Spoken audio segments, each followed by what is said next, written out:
Uma ótima noite a vocês. Que satisfação estar nessa igreja novamente. Ontem eu estive aqui um pouquinho, uns momentos com os jovens aqui, o pessoal no Plugit, né? E passei o dia também no Juvevê. Irmãos, é uma honra estar aqui tendo a oportunidade de repartir algo da palavra de Deus com vocês. Eu estou aqui nesse fim de semana com a minha esposa, a Nayara, que está ali no meio, aquela menina bonita ali. E a minha filhinha ficou na casa do Erlon, nosso amigo que nos trouxe aqui também, brincando, então ela não veio hoje, a Yasmin, né? Mas é uma satisfação, queridos, ter vocês aqui e saber do quanto muitos de vocês têm feito pela Novo Tempo em orar pelo nosso trabalho, em apoiar aquilo que nós fazemos. Para nós é uma alegria extraordinária sabermos do quanto a igreja tem amado a Novo Tempo, não é? E confiado no trabalho que fazemos. Obrigado pelo carinho que vocês têm tido para conosco. Nós vamos ter uma mensagem agora e eu vou perceber se o tempo que eu pregar for obviamente menos e sobrar um pouco mais, nós vamos também responder algumas perguntas, tá bom? Então eu já recebi até um papelzinho aqui com 2 perguntas que eu não li ainda para não perder a graça, né? E aí, sobrando mais um tempo, eu respondo essas perguntas aqui, e quem sabe mais umas 2 ou 3, de quem escrever primeiro, né? E trouxer, a gente vai responder para vocês depois, tá bom? Queridos, eu queria convidar vocês para abrirmos a Bíblia na carta de Paulo a Tito. Vocês lembraram o nome do herege Tito, né? Que apresenta o programa comigo, mas não é a carta daquele herege, é uma outra carta. O Tito é irmão, mais do que amigo, né? Tito é um amigaço, por isso que a gente se alfineta de vez em quando. Amigos, antes de lermos o capítulo 3, eu queria dizer que nós vamos estudar um pouco dessa carta de Paulo a Tito, porque nesta carta eu percebo um dos capítulos mais importantes da Bíblia para nós equilibrarmos a nossa compreensão da graça e das obras. Existem no meio religioso 2 extremos que o diabo gosta. O primeiro extremo que o diabo gosta é aquele em que as pessoas fazem das obras um meio de ganhar o favor de Deus. Isso é tão diabólico que em Gálatas 1:8 Paulo chama isso, Gálatas 1:6-8, Paulo chama o legalismo de outro evangelho. Ou seja, não é o evangelho de Jesus Cristo. Então, ao extremo do legalismo, que faz das obras um meio de ser aceito por Deus. Eu só me sinto aceito por Deus se eu consigo fazer algo para Deus. Isso é totalmente antibíblico. Porque nada do que você faça lhe torna aceitável diante de Deus. Um outro extremo que existe no meio cristão é o seguinte: já que Deus não necessita das minhas obras para me aceitar, isso significa que eu posso ser do jeito que eu sou, Deus me aceita do jeito que eu sou e vou permanecer do jeito que eu sou. Esse é um outro extremo que o diabo gosta, porque a graça de Deus, além de não ser legalista, ela não é também uma graça barata. Quando eu aceito a graça de Jesus Cristo na minha vida, ela vai começar uma obra na minha vida que vai durar por toda a minha existência, chamada santificação, e que vai me tornar semelhante a Jesus todos os dias, cada vez mais. Então é para nós não irmos para nenhum desses extremos que o demônio gosta, é que eu quero apresentar essa mensagem a vocês com base na carta de Paulo a Tito. Antes de lermos o capítulo 3, só uns detalhezinhos rápidos. Paulo escreveu a Tito. Tito era um jovem pastor que havia sido formado na escola de teologia do apóstolo Paulo, e Paulo deixou Tito cuidando de uma igreja na ilha de Creta, que é da região da Grécia. E nesta carta, Paulo começa a dar umas instruções para Tito de como ele deveria escolher a liderança da igreja para fortalecer aquela igreja que estava fraca. É uma igreja que estava fraca espiritualmente, tinha alguns problemas, e aí Paulo deixou Tito em Creta, cuidando daquela igreja que havia se estabelecido naquela ilha grega, e aí Paulo envia recomendações de como escolher a liderança, de como ele deveria proceder para ensinar as pessoas biblicamente, de como Tito deveria proceder como um jovem pastor. E provavelmente, amigos, Paulo escreveu essa carta por volta do ano 65 depois de Cristo. E entre as orientações que ele dá para Tito, Paulo registra nesta carta a ele, o que para mim é um dos capítulos mais importantes para nós compreendermos a relação entre graça e obras, para não irmos para nenhum extremo que agrada ao demônio. Porque se você vai para o extremo do legalismo, achando que a tua guarda do sábado e o teu dízimo te tornam aceitáveis diante de Deus, então o diabo está muito feliz com isso, porque você está substituindo a cruz de Cristo pelas suas obras. Agora, se você aceitar a graça de Cristo e você pensa que você não deve separar um dia especial de 24 horas para estar com Jesus, e se você pensa que você não deve dedicar a Jesus também o seu bolso, esse é um outro extremo que o diabo gosta. Então é para nós termos uma vida cristã, queridos, equilibrada, é que Paulo, inspirado pelo Espírito Santo de Deus, deixou esse capítulo 3 da carta a Tito, que nós vamos começar a ler e estudar agora. Vamos ler aqui a partir do verso 1. Lembre a todos que se sujeitem aos governantes e às autoridades. Sejam obedientes, estejam sempre prontos a fazer tudo o que é bom, não caluniem ninguém, sejam pacíficos, amáveis e mostrem sempre verdadeira mansidão para com todos os homens. Houve tempo em que nós também éramos insensatos e desobedientes. Vivíamos enganados e escravizados por toda espécie de paixões e prazeres. Vivíamos na maldade e na inveja, sendo detestáveis e odiando uns aos outros.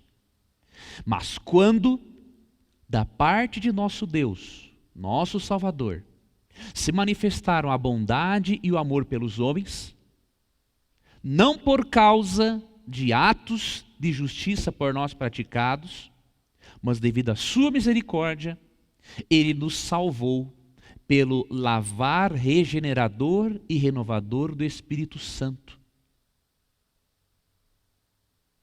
Até aqui. Falando da conduta do crente salvo pela graça, Paulo começa a orientar primeiramente o seguinte: é importante que vocês sejam obedientes às autoridades e se sujeitem aos governantes. Um cristão que realmente aceitou a graça de Jesus, mesmo que seja uma pessoa falha e cometa os seus erros, ele não vai ser um transgressor da lei. Então você precisa ser honesto em todas as suas negociações, para que você não esteja aí indo contra aquilo que a lei ensina. Outra coisa que o texto fala que os crentes salvos pela graça fazem é não caluniem ninguém. Eu não sei se você sabe, mas caluniar irmãos é algo muito sério para Deus. Queridos, nós nunca deveríamos tomar parte na conversa com o fofoqueiro. Quando nós tomamos parte na conversa com o fofoqueiro, nós estamos alimentando o egoísmo dele, nós estamos nos contaminando pela fofoca, e isso é passível de disciplina eclesiástica.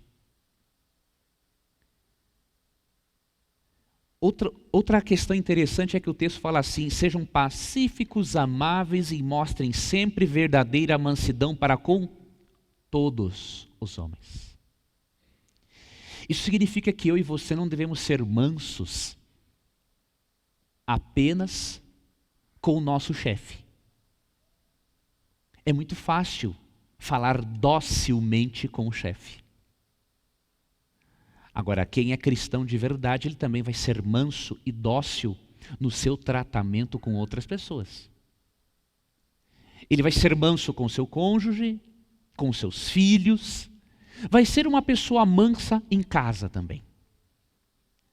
Vocês pararam para pensar, queridos, o quanto nós, seres humanos, somos problemáticos e hipócritas? Quando um chefe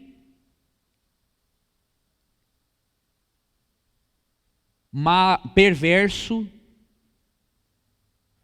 faz algo contra nós, ou ameaça de alguma coisa, temos um ódio dele mortal, mas na presença dele conseguimos nos manter tranquilinhos para não perder o trabalho. Mas nós não conseguimos nos manter mansos e tranquilos em casa para manter a nossa família?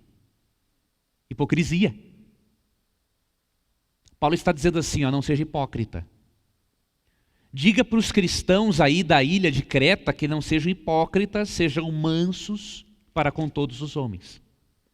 E no verso 3 Paulo fala assim: houve um tempo em que nós éramos insensatos e desobedientes. Ou seja, antes de conhecermos a graça de Cristo, nós fazíamos tudo o contrário ao que eu mencionei para vocês aqui nos versos 1 e 2. E outras coisas mais. E o verso 4, mas quando da parte de Deus, nosso Salvador, se manifestará a bondade e o amor pelos homens, ou seja, quando Deus deu o plano de salvação, e nós aceitamos a Cristo, Ele deu para que nós mudássemos certos padrões de comportamento, que prejudicam a nossa espiritualidade e o nosso relacionamento com as pessoas. Interessante, queridos, que nesse verso 4 aqui, ou melhor, nesse verso 5, é dito que a bondade e o amor de Deus pelos homens se manifestaram, olha de que maneira, não por causa de atos de justiça por nós praticados, mas devido à sua misericórdia, Ele nos salvou pelo lavar regenerador e renovador do Espírito Santo. Ou seja, Deus manifestou o seu amor por você na cruz, não pelo que você poderia oferecer para Ele. Quer uma prova disso? O que você teria para oferecer por Jesus na cruz se você nem tinha nascido naquela época?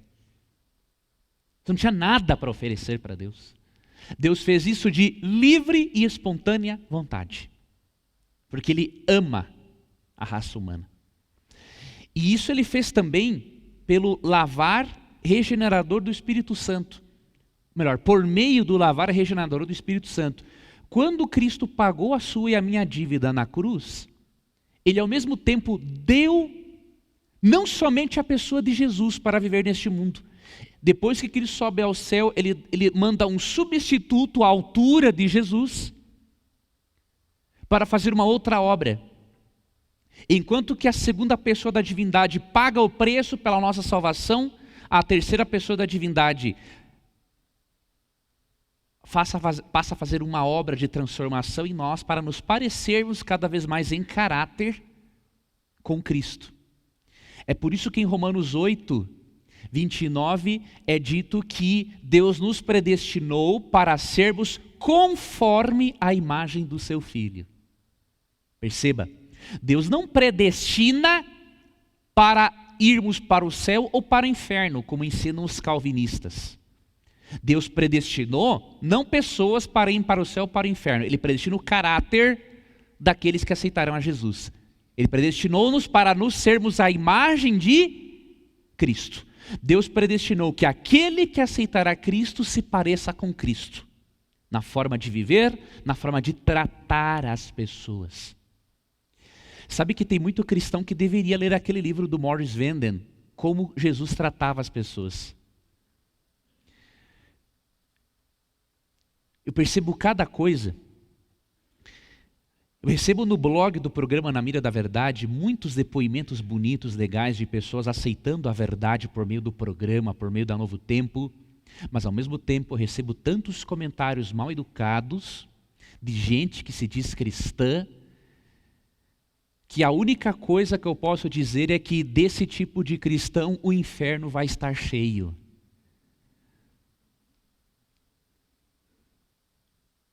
Nós deveríamos nos perguntar, queridos, como Jesus tratava as pessoas.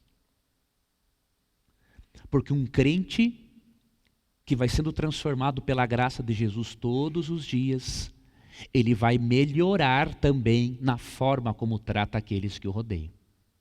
Se você é um crente que trata as pessoas de maneira diferente como Jesus tratava, eu vou lhe dar um conselho. Arrependa-se. Arrependa-se agora. Faça uma oração para Jesus agora. Pedindo assim: Senhor, me perdoe por eu não ter ainda aprendido a tratar as pessoas como o Senhor quer que eu as trate. Se você pedir esse perdão, Deus vai lhe dar. Agora, peça esse perdão e esteja com seu coração disposto a permitir que o Espírito Santo regenere você, lhe transforme, para que quando ao você tratar alguém, seja dentro da sua casa ou fora de casa, as pessoas possam ver Jesus em você. Vamos ler a partir do verso 7, queridos, do capítulo 3, agora. Ele, falando de Jesus, o fez a fim de que, justificados por sua graça, nos tornemos seus herdeiros, tendo a esperança da vida eterna. Fiel é esta palavra e espero que você afirme categoricamente essas coisas, para que os que creem em Deus se empenhem na prática de boas obras. Tais coisas são excelentes e úteis aos homens. Aqui estão dois versos que equilibram ainda mais a questão de fé e graça. Paulo começa mostrando como deve ser a conduta do cristão, mas para não gerar nenhuma possibilidade de dúvida, ele já avisa: olha, eu falei para vocês do que Cristo fez por vocês, falei que deve submeter as autoridades, não caluniar pessoas, não ser fofoqueiro, ele falou um monte de coisa. Mas não se esqueçam de uma coisa: vocês são justificados por sua graça. Nada do que você e eu, querido amigo, querida amiga, fazemos nos torna aceitáveis diante de Deus. Você sabia que Deus não ama mais a você porque você é um guardador do sábado? Deus fica feliz em você fazer do sábado um dia especial de adoração a Ele. Mas Deus, pela sua guarda do sábado, você não se torna aceitável a Deus, sabe por quê? Por mais que você e eu nos esforcemos para fazer a vontade de Deus, não conseguimos fazê-la 100% do tempo, até mesmo em pensamento. Então por isso que a nossa justiça é comparada em Isaías 64:8 a trapo de imundícia. De acordo com Gálatas 3:10, Paulo diz assim: maldito o que não vive debaixo, o que não observa toda a lei. Ou seja, como nós não conseguimos 24 horas do tempo fazer a vontade de Deus, Deus precisou tomar uma atitude drástica para nos salvar. Vir pagar a dívida que tínhamos para com essa lei.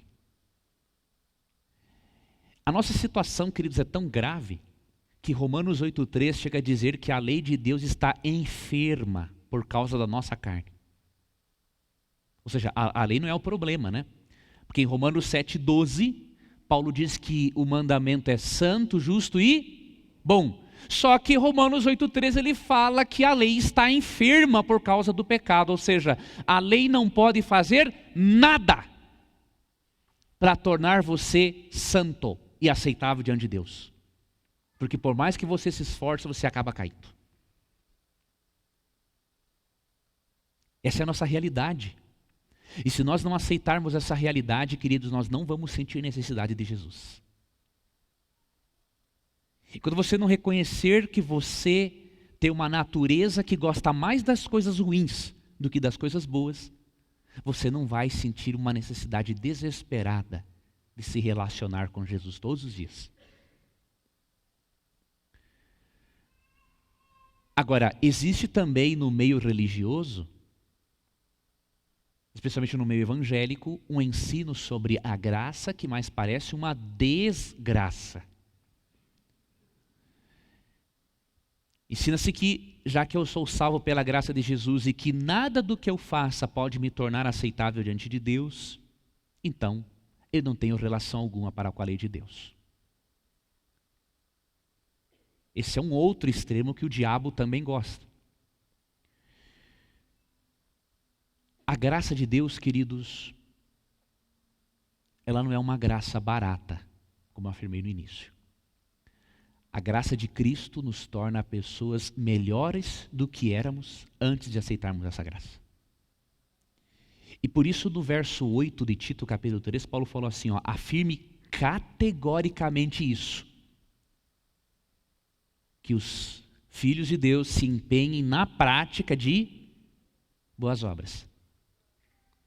Agora perceba, não como um meio de você ser aceitável a Deus, porque por mais que você faça, você é pecador, você é inaceitável diante de Deus. Mas, porque Deus te aceitou por meio da obediência perfeita de Jesus, aí você recebe um poder transformador e motivador para buscar parecer-se mais com Jesus todos os dias.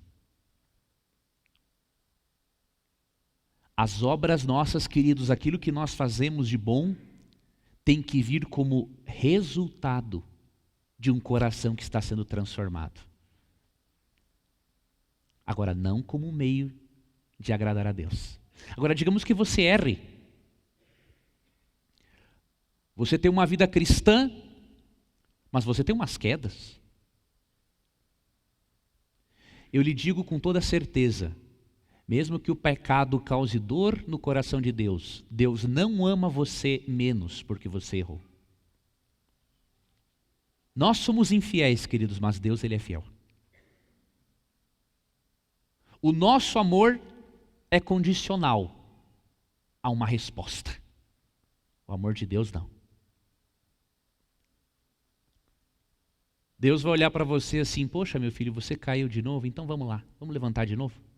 Estou aqui com você, meu filho. Enquanto a porta da graça não se fechar, Ele vai, estou aqui com você, meu filho. Agora quando a porta da graça se fechar, aí a coisa muda de figura. Além de falar algo sobre a conduta cristã, queridos, e também sobre o equilíbrio entre a graça e as obras, Paulo deu algumas orientações do verso 9 ao 11, muito importantes e que muitos de nós não seguimos, especialmente no nosso evangelismo por meio da internet. Evite, porém, controvérsias tolas, genealogias, discussões e contendas a respeito da lei, porque essas coisas são inúteis e sem valor. Quanto àquele que provoca divisões, advirta-o uma primeira e uma segunda vez. Depois disso, rejeite-o. Você sabe que tal pessoa se perverteu e está em pecado, por si mesma está condenada. No verso 9, Paulo mostra que muito de nosso evangelismo pela internet está errado. Paulo orienta aqui a evitarmos discussões, controvérsias tolas sobre genealogias. Nos dias de Paulo, os indivíduos discutiam genealogia literalmente para ver quem realmente pertencia ao povo de Deus. Discutiam a respeito da lei. O termo lei aqui se refere aos escritos de Moisés. Discutiam questões a respeito dos escritos de Moisés que não eram relevantes. E aí Paulo fala, essas coisas são inúteis em si e sem valor. Eu percebo na internet um fenômeno muito interessante. Se um adventista lançar uma discussão tola na internet, mas vai chover de comentário em torno daquela discussão tola. Agora, se alguém posta uma coisa útil, uma verdade distintiva para ser estudada, quase ninguém lê. Queridos, como nós nos contentamos com pouco. Se for uma coisa polêmica e que nem tem muita base bíblica para você fundamentar aquilo, mas é só sua opinião pessoal, nós nos inflamamos e nos tornamos muito machos, né, para chegar na internet e meter o porrete naquele que pensa o contrário. Sinceramente, eu não entendo que tipo de cristianismo é esse, meus irmãos. Será que isso é porque nós não entendemos ainda bem o cristianismo, ou será porque isso é por causa da nossa cultura aqui brasileira? Porque na verdade a nossa cultura aqui, me desculpe, quem ama muito a pátria, eu também amo a minha pátria, posso falar, mas a nossa cultura é muito ignorante. Nós não sabemos discutir um assunto.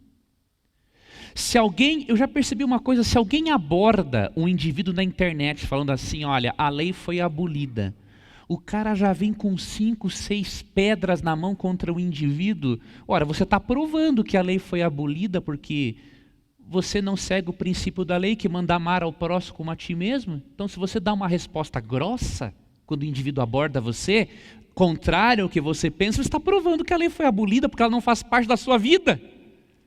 Você já perdeu o debate. Vocês perceberam? Se o indivíduo falou para você assim, a lei foi abolida, a reação é o seguinte, ficou com raiva? Respira e pensa o seguinte, bom, ele é ignorante, eu um dia fui ignorante também. Então, vamos abordar diferente? Olha, irmão, eu tenho a impressão de que você está redondamente enganado. Porque é o seguinte, Jesus tem um amor profundo por você e por mim. Jesus nos aceita independente daquilo que fazemos. Mas que, irmão, veja bem, a graça de Jesus existe para nos tornar pessoas melhores. Pode ser que a pessoa não aceite o que você está dizendo, mas pelo menos ela vai ver no seu comportamento que a lei não foi abolida. Sabe por quê? Porque você demonstrou amor. Agora, se o cara fala a lei foi abolida e você mete o porrete nele, aí ele vê, não, essa lei foi abolida mesmo, porque a lei não faz parte da vida desse hipócrita. Ele fala em 10 mandamentos, mas me chama de fanático, me chama de não sei o quê e vive me detonando. E nós nos detemos em discussões tolas na internet e perdemos a oportunidade. Você quer ver uma coisa que discussão tola? Quando eu postei no blog um artigo refutando uma doutrina diabólica aí que diz que Deus predestina uns para salvar, outros para se perderem, eu tive vários comentários. Mas não foi a mesma coisa quando eu postei um artigo falando sobre maquiagem, cabelo. Nossa, quando eu postei um artigo sobre isso, gente, tinha comentário que eu não conseguia nem vencer, moderar. Eu pensei, mas quando tem um assunto doutrinário bem distintivo da igreja, ninguém quer saber de nada. Agora, quando é polêmica, todo mundo gosta. Paulo orienta-nos aqui, queridos, evite controvérsias tolas. Discuta a respeito de assuntos que são realmente importantes, que vão trazer crescimento para você.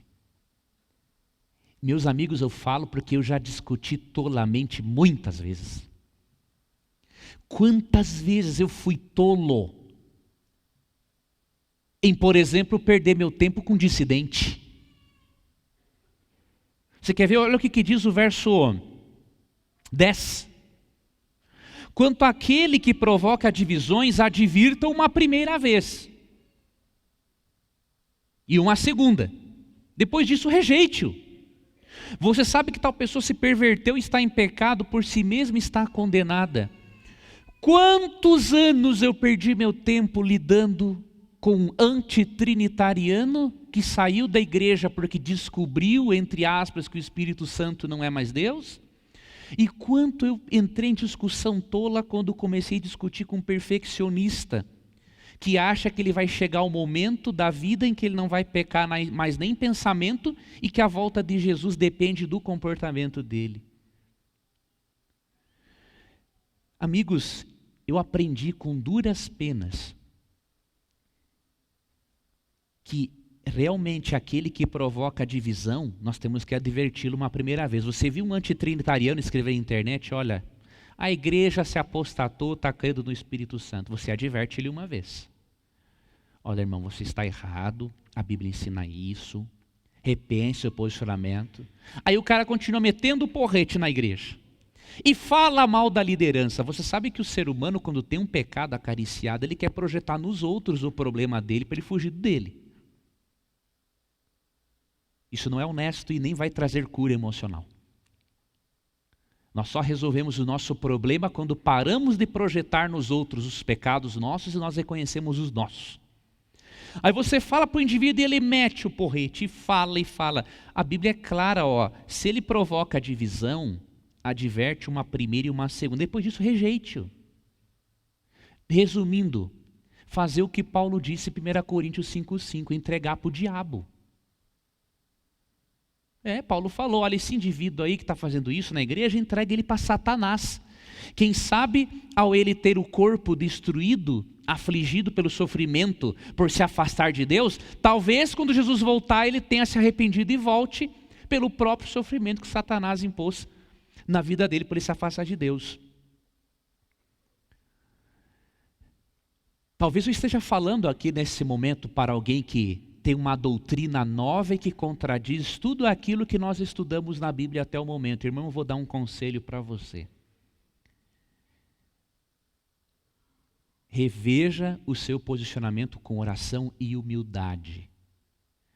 1 Coríntios 1,10 diz que Deus quer que todos sejamos um em pensamento. Se você acha que a igreja vai aceitar a crença diabólica, satânica, de que o Espírito Santo não é Deus, eu vou dizer uma coisa para você com muito carinho, mas com firmeza, porque eu não sou hipócrita. O que eu sou aqui no púlpito, eu sou em casa. E minha esposa, ela pode se manifestar em público e dizer, isso é um mentiroso, se ela quiser fazer isso, porque ela sabe que eu sou aqui, eu sou lá. Se você não quer crer no Espírito Santo, seja honesto, seja homem, ou uma boa mulher. Pega a sua Bíblia, coloca debaixo do braço e vai frequentar o salão do reino. Vira uma testemunha de Jeová. Não é simples? Vai congregar com quem crê do mesmo jeito que você. Não é melhor você congregar com alguém que crê como você do que você ficar num lugar onde a grande maioria pensa diferente e você está desgostoso, está causando divisão, está trazendo estresse para você, para outras pessoas. Então, seja mais honesto. Pega a Bíblia, vai para o salão do reino, vira testemunha de Jeová. Pronto. Resolvido o problema. Não é? Alguns perfeccionistas, eu até nem os critico por isso. Alguns perfeccionistas se acham tão mais santos dos que os outros que eles pensam o seguinte, bom, já que essa igreja mesmo está corrupta e eu estou no caminho, assim, estou um cara melhor, vamos fundar um outro grupo aí onde a gente vai congregar e vamos deixar esse povo para lá. É mais honesto fazer isso que ficar incomodando na igreja. Não é ideal, né? Ele está saindo do rebanho de Deus e está indo para o inferno, obviamente. Mas, pelo menos, é mais honesto, né? Do que ficar aqui fomentando os outros, trazendo divisão, briga. Queridos, Jesus não nos chamou para a igreja para brigarmos. Jesus nos chamou à igreja para amarmos.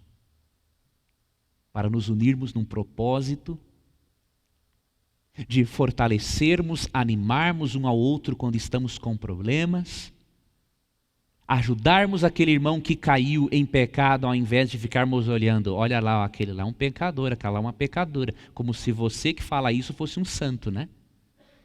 A única diferença é que o seu pecado não foi público, o dele foi público. Única diferença, é a mesma coisa.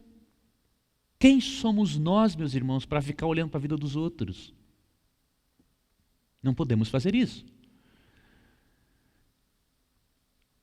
Queridos, eu gosto muito dessa carta de Paulo a Tito porque ela dá um equilíbrio perfeito entre lei e graça.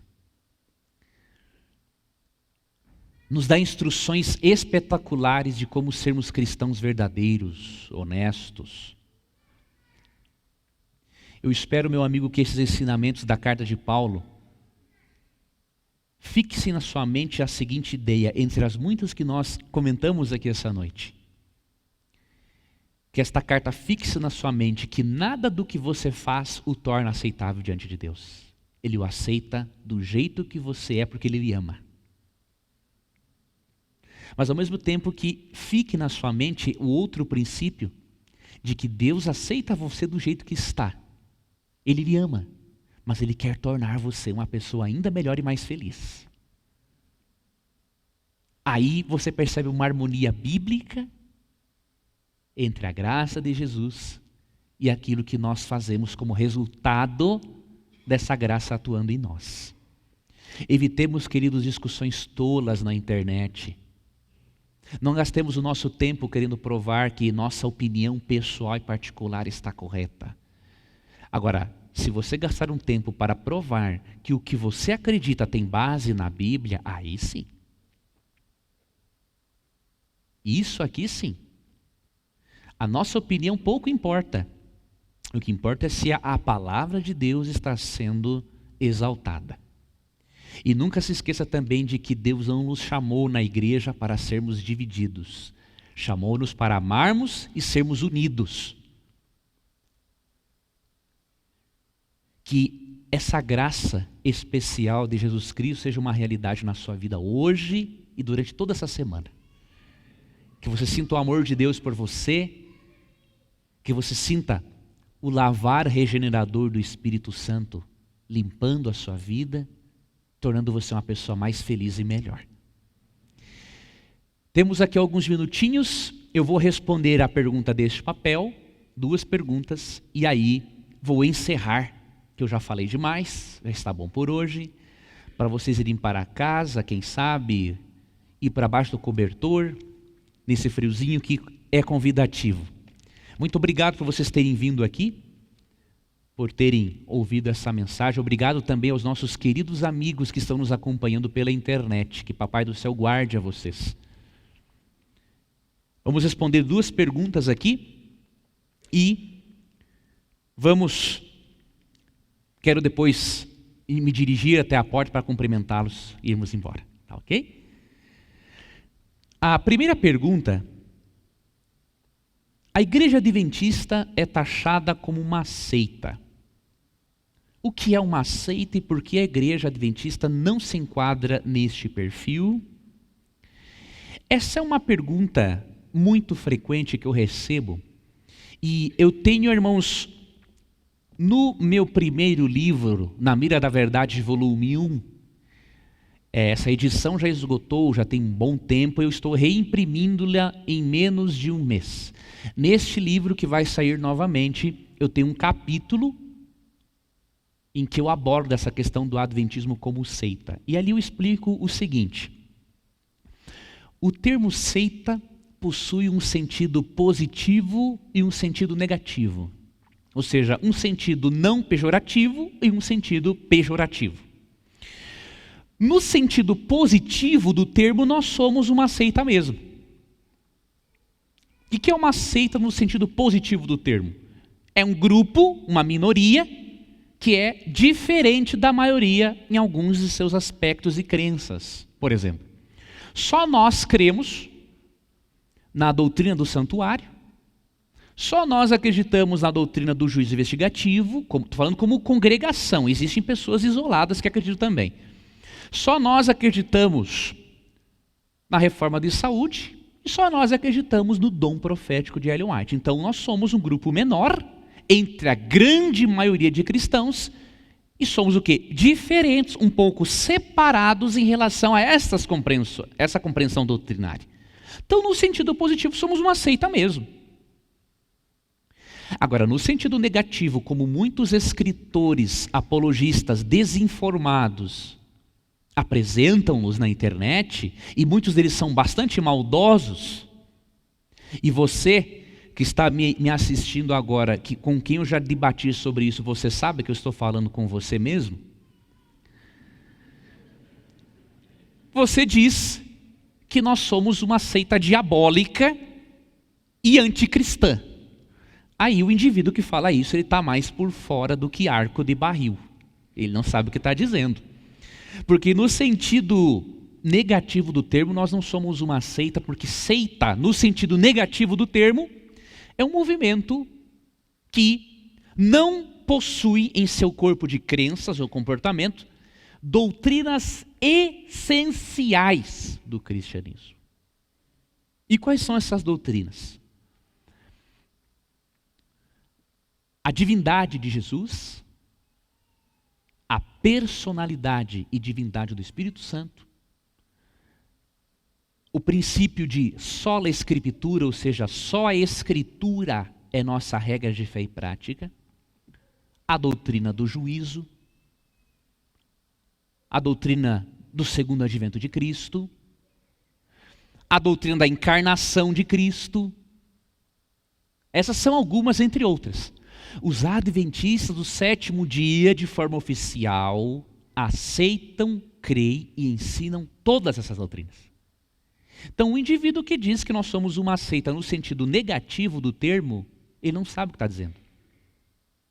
Mesmo que hajam escritores, uma boa parte dos escritores apologistas que creem que nós somos uma seita, há gente mais informada no meio evangélico que, mesmo não concordando com nossas doutrinas, sabe que não somos uma seita. No sentido negativo do termo. Eu finalizo essa resposta deixando um texto para você usar e se defender desta acusação. Quando lhe acusarem de sectário, no sentido pejorativo ou negativo do termo. Você pode ler esse texto de Atos 24:14.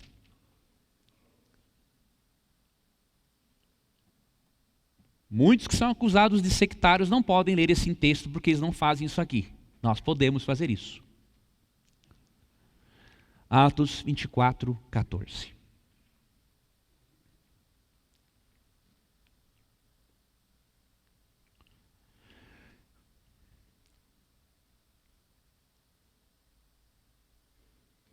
Eu vou ler na Nova Versão Internacional, queridos, porque vai mudar um pouquinho a ordem só das palavras.